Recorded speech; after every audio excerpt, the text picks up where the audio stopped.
For more on this story, we got John Carney, Breitbart News economics editor and co-author of the Breitbart Business Digest, and my great pal, former OMB and director and president of the Center for Renewing America, that being Russell Vought. Say, Russ Vought, I want to start with you on the tariff thing. You probably saw it today. You know a thing or two about tariffs. This is like, we waited so long for so little and so meek. I don't really understand this, except they want to sound muscular, but we know they're not.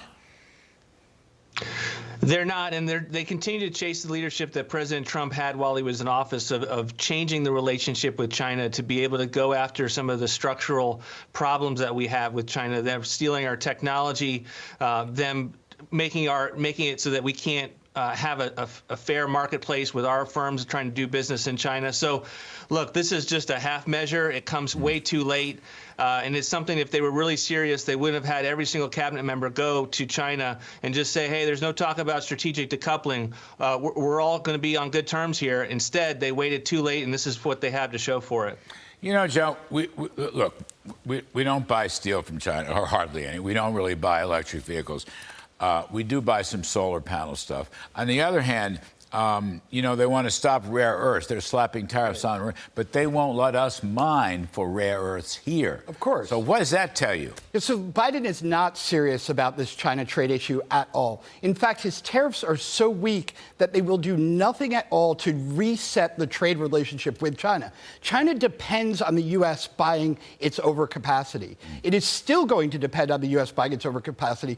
The people who are going to be hurt here, it's not consumers. It's not going to raise prices. Tariffs don't do that. We saw that under Trump. You know who's going to be hurt? It's going to be the other manufacturers in the U.S. who are making non-protected products that China is going to dump onto us because they still need to run their trade deficit, their trade surplus, our trade deficit against us. So Trump tried to handle it strategically. Let's reset the trade relationship. Let's make it reciprocal. Biden's not doing anything about that. This is a dumb move. I just want to repeat by two other concerns. We're doing nothing about China assembling manufacturers and automobiles in Mexico and shipping them up through there to be under the radar screen of USMCA. And the other thing is, China is financing two wars against the United States by buying oil from Iran and buying oil from Russia. The Bidens know this. The whole world knows this. We all have the numbers on this. Probably Iran itself has made $100 billion in the last 3 or so years. Brian Hook wrote a very good column in the Wall Street Journal, former national security. They don't say a word about it. They don't say a word. I guess they're too busy appeasing Iran. Biden had a pretty good idea back in that 2020 Biden idea clip where he said we should get the rest of the world. Guess what? He didn't do that. He is not getting the rest of the world to come against China at all. He's doing this unilaterally. That's a mistake because China's also dumping electric vehicles into Europe. We should be selling electric vehicles into Europe. It is a terrible idea. He's not going about it the right way. Russ Vought, two things on the budget.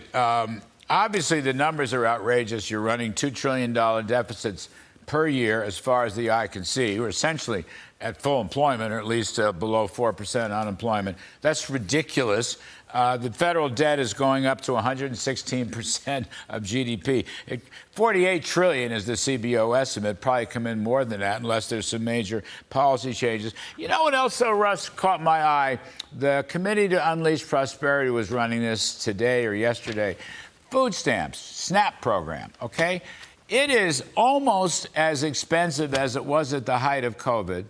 And still, I hate to say this, able-bodied recipients are not working. And I am troubled by that, Russ Vought, and thought you might have a thought.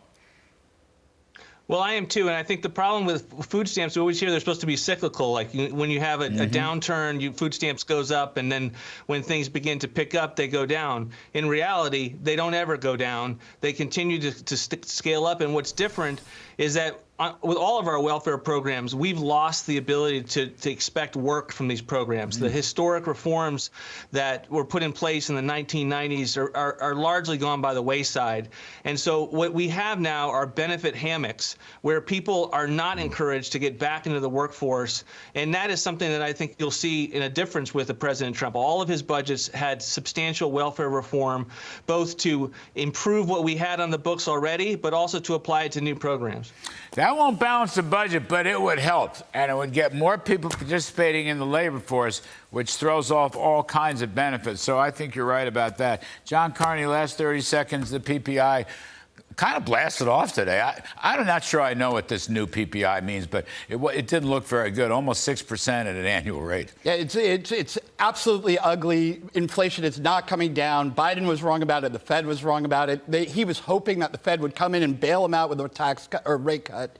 The rate cut is not happening. It's probably not going to happen this year. I don't think it's going to happen next year. I like what you say. It's not going to happen in our lifetime. Then that's one of the reasons, by the way, all those budget numbers are wrong. Those budget numbers assume that the interest rates go down, and they're going to be higher, and the budget number is going to be much. You're right, and Yellen is financing everything at the short end of the curve through 3-month Treasury bills, which is exactly the wrong way to do this. And Gen Zers, oh my God, they're going to be paying through the nose for so many years. You're right, because those rates, not only are they the highest rates on the yield curve right now, because the curve is inverted, but they may well go higher. When they go higher, Janet Yellen will be looked at as having made one of the most epic mistakes a U.S. Treasury Secretary has ever made. She shouldn't be doing it right now the way she is. And it's because they all believed in the myth that inflation was just going to solve itself and go away. You can't run the kind of budget deficits we're running right now without generating an enormous amount of inflation. All right, there you have it. John Carney, thank you. Russ Vought, thank you very much. Russ is smiling. He sees we're speaking the truth. Russ, you've got to come visit us in New York. We miss you.